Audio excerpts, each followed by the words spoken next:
Sir offline sir. ఏందన్నా ఎందుకు నాన్న హోంవర్క్ చేయకుండా తిడతారా? పద మీ టీచర్ దగ్గరికి వెళ్ళి మాట్లాడతాం. ఇంకోసారి నేను తిట్టకుండా మీ టీచర్ దగ్గరికి వెళ్ళి గట్టిగా వార్నింగ్ ఇచ్చేస్తా. నువ్వు వేడొకే సరేనా? వెళ్ళి బ్యాగ్ లోపల పెట్టేసి వచ్చేసి.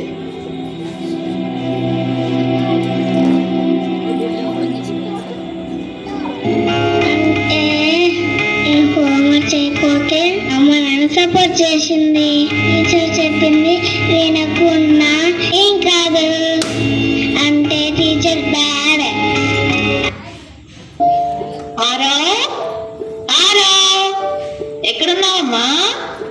ఆరా ఆరా ఏమైంది నానా? టీచర్ కోపడింది. టీచర్ ఎందుకు కోపడింది? హోంవర్క్ చేయలేదని. హోంవర్క్ చేయకపోవడం తప్పు కదా. పిల్లలు తప్పు చేసినప్పుడు టీచర్ కోపడుతుంది. టీచర్కి నీ మీద ఎలాంటి కోపం ఉండదు. టీచర్ ఏం చెప్పినా నీ మంచి గురించి చెప్పు. టీచర్ కోపడినా బాధపడదు. టీచర్ దేవుడితో సమానం. అందుకని టీచర్ చెప్పింది వినాలి. ఓకేనా? సరే అంటే టీచర్ చెప్పిందే వినాలి. టీచర్ చెప్పిందే వింటే నేను